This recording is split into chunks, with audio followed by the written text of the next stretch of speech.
Ladies and gentlemen, welcome back to the channel. Ryan Fitzsimons, aka Ryan118 here, joined again, as I was yesterday, by Ryan McGinley. I'm still in Liverpool, so if you are watching and you're wondering why I sound, look, or whatever, and things are different and why we're not doing videos in the normal format, it's because I'm doing here, having to do everything through a laptop, and hopefully the Wi-Fi is a bit better today. Ryan, I've been having a brilliant weekend. You've had to do a lot of work for me. You're literally the new Ryan118 this week. But you had the chance yesterday to sit and speak with Ange'S signings. Oh, well, one of them being his signing, the other being signed in February. Yeah. You had the chance to speak to Liam Shaw and Mr. Osaze Urhoghide. Mate, what an experience. We're finally there. The Celtic, the Thunder, has made it to the fan media pressers. We are there. Yep. It's great to get recognised by the club, and obviously thanks to them for reaching out to us and getting us involved with that. We can't thank them enough, and thanks to Liam and Osaze for getting involved as well. They were both brilliant with their answering of their questions. The two boys, they seemed quite happy to be there. They seemed like they're pals with each other, and we learned quite a bit about them, so it went well. Yeah, so we're going to, don't worry, it's not just going to be us two speaking here. We are going to throw up the footage of Liam Shaw and Urhoghide. We're going to talk about the questions we asked them, Ryan asked them, and a little bit more about that conference in full and what we gathered from them about themselves and Celtic. A little bit of a dive in rather than just showing all the footage and whatever. We want to have a wee bit of a conversation around it. We'll use our clips. If you want to see more of it, then feel free to go ahead and check out all the other great fan media outlets, 67 Hail Hail, all the rest of it. You can find more questions in their bits and bobs there too. A £2 donation from Lewis. He says, top work, lads, well-deserved opportunity. Well, we're buzzing to be there. So we'll talk about the first question we posed, Ryan, or you posed, and that was about Ange'S philosophy at Celtic. So we were asking, or I keep saying we as if I was the one there. You've done all the work here. It's just I had about 8 or 9 questions ready, but I was kind of shocked because I was the first one to give a question out. So I was like, oh, I can get a pick of the bunch here. I can say whatever I want here, basically.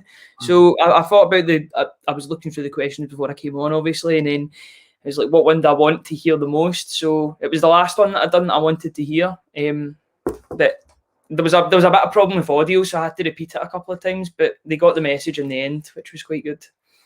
Well, we'll play the clip just now from the first question asking about Ange'S philosophy, talking about not stopping only at half-time, stopping at full-time when we're celebrating, and this is what Mr. Shaw had to say. Well, yeah, it's a good way to be, obviously, because when you're training, he wants it 100% like intense, and you give 100%, and that's the only thing on your mind. Obviously, he said that at half-time, and then at full time, that's when you celebrate, but not in between. Just focus on the game, and the main priority for us is just to win the game. And I think that's what we're going to have on other teams, because we're going to be that focused on playing well as a team and winning games. Well, aside from being just impressed with Liam Shaw in general in the first friendly, Ryan, we were buzzing about him when we were doing the live watch-along. Speaks very well here about the team working as a unit, being focused. And it just feels like, in comparison to last season, we have a team and we have a coach who's now bringing a lot more of an actual method to the team to work and win games. Yeah, absolutely. It looks as if we've got a method in which we go ahead with games. We've got a clear philosophy and a clear plan to go out and win games, and it's good that the intensity is already rubbing off on the two players when they were talking about it. I actually felt that Liam Shaw was a lot more comfortable in this interview than in any of the other previous ones, because I felt he was a wee bit nervous in some of the other ones, but he seemed like he was at home talking to the Celtic supporters, which is always a good look, and I feel like we were asking them questions that they actually wanted to answer, which is always good for fan media, because I feel like the mainstream media always asks the same questions with players, like, how did you do in this game? How are you settling in and stuff? But we were actually asking them pressing questions, asking questions that maybe they want to hear. So, yeah, it was definitely a good experience, but it's good that we have a game plan now, unlike last season. Yep. Thomas, just quick shout out to Thomas. He says that room looks familiar. Thomas is currently sitting in the living room because I've popped him out his bedroom and used it to do this live. I thought he was talking about my room, this room here, because this is where I done the Zoom, the infamous Zoom calls. Oh yes, of course. I like Liam Shaw. I really like him, and as you say, he looks as though he's getting a lot more comfortable around the club, which is good. He's a player who I think can be big for us this season. But but talking about that kind of mentality that they've got right now and being focused is just brilliant. I know it's what we've said so many times, and we'll obviously stick to this, is the fact it's all very, really good saying it. It's about now putting it into practice, and it's about doing it. But I just get the feeling within, we've seen it within the first interview when Ange first came in, but our interviews and our post-match and pre-match press conferences under Neil Lennon last season lacked, I would say, class at times, Ryan. They didn't seem professional, and we've seen, of course, the rub-off effect on that on the park. It just seemed like there was a real lack of professionalism throughout the club, which is now coming back, and we're seeing it here through Liam Shaw, we're seeing it through what Ange's saying. It just feels like we are returning to a bit of a standard that we should always be aiming to be at. Yeah, absolutely. I would actually like to give credit to Dominic Mackay with that as well, because I think everything's looking a lot more professional in the past 3-4 weeks. Even with the reaching out to fan media, the content that's going out in social media channels, the engagement with the supporters through emails and text messages and such, it looks a lot better. But everything looks much more professional with Ange Postecoglou. It looks more and more like this was Dominic Mackay's first pick. This was the guy that he wanted in the club. I know he had to say that in the press conference 3 weeks ago, but it looks that way now. It looks it looks as if it's a perfect fit. The two have a good relationship, and that can only bode well for the future. Yeah, I'm really excited with what the future holds, and I just hope that we can back Ange, really, because he looks as if he deserves it. I mean, any Celtic manager deserves it. This guy deserves our full backing, because it's clear that he's given his all just now. He's came in with some fire in his belly, and I really want to see him do well for Celtic, so we need to back him in order for that to become possible. Well, the other player you got to speak to was the most recent signing at Celtic. You could say Ange Postecoglou's first signing, technically. Osaze Urhoghide, who has came in obviously from Sheffield Wednesday, the same as Liam Shaw. What was he like to speak to, Ryan? What was, just talk us through the question and what was the experience with him? Yeah, so I asked, because I didn't realise we were going to get two questions, so I asked the first question and I asked the second one. So I already chose what one I was going to do first. So the second one I had to kind of scramble a wee bit and look for what one, but I thought of one that was more personal to him. So I asked him just generally how Liam and himself were doing, how they were settling into the team, and then I asked if any players would be joining him on his YouTube channel for a collab appearance. I thought that'd be a good sort of icebreaker, because we care about these sort of things. We're on the internet all the time. Yep. We want to know that they're getting supported in those sort of avenues as well, not just on the pitch. Yeah, I asked him if any of the players were going to have a collab on any of this stuff. I didn't ask about his TikToks either. I wish I'd asked about that, because some of them are absolutely fantastic. Well, we'll play the clip now of Osaze Urhoghide. As I said, the big collab would be with us. Let's get him on the Rival Money channel. Let's get him on the Celtic the Thunder. But yeah. This was Osaze Urhoghide speaking to Ryan yesterday. I haven't done too much plans at the moment yet, but there'll be more content coming up, obviously behind the scenes at Celtic. But obviously I've just been working hard and training at the moment, but obviously stay tuned for more like Celtic content behind the scenes of the teammates and in and around the change room as well. So it'll be in the works, but just training hard at the moment.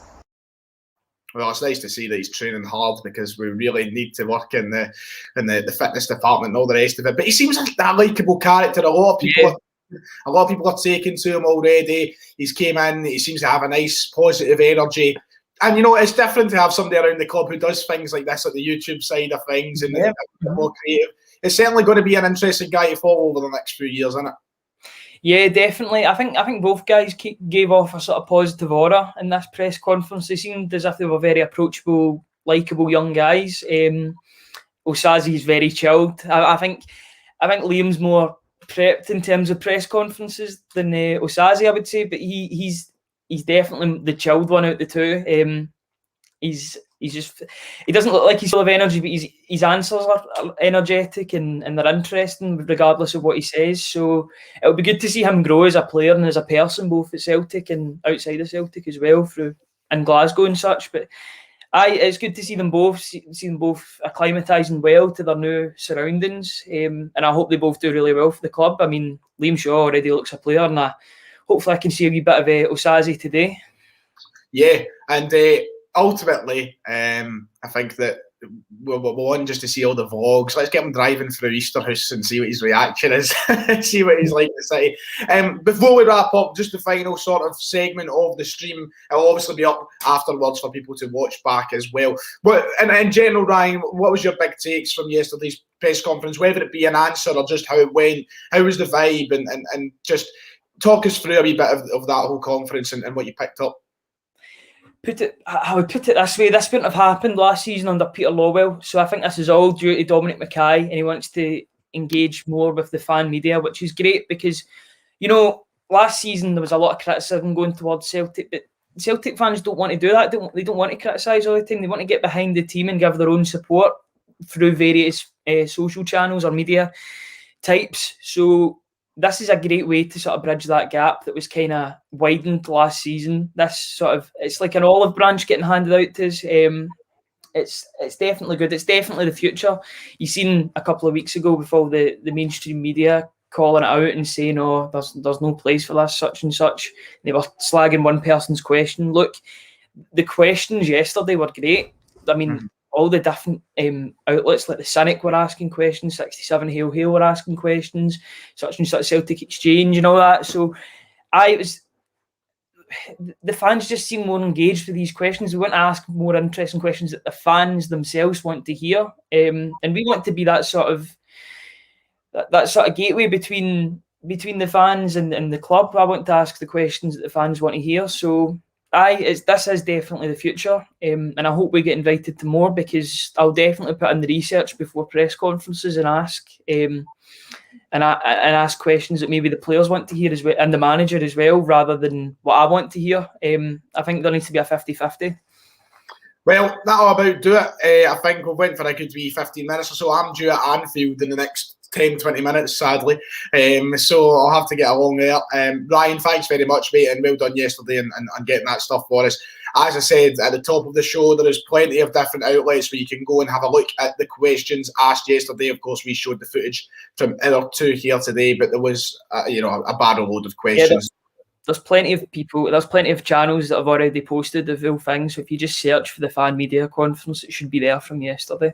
Yeah, just wanted to be a wee bit different, giving opinions to all, just get a wee bit of chat around it. Ryan, thanks very much, mate. And everybody who is watching, thank you for being here. Make sure to hit like and subscribe as well if you haven't already. And I will be back from Liverpool tomorrow, so content should resume as usual. And from me and Ryan, we'll see you next time.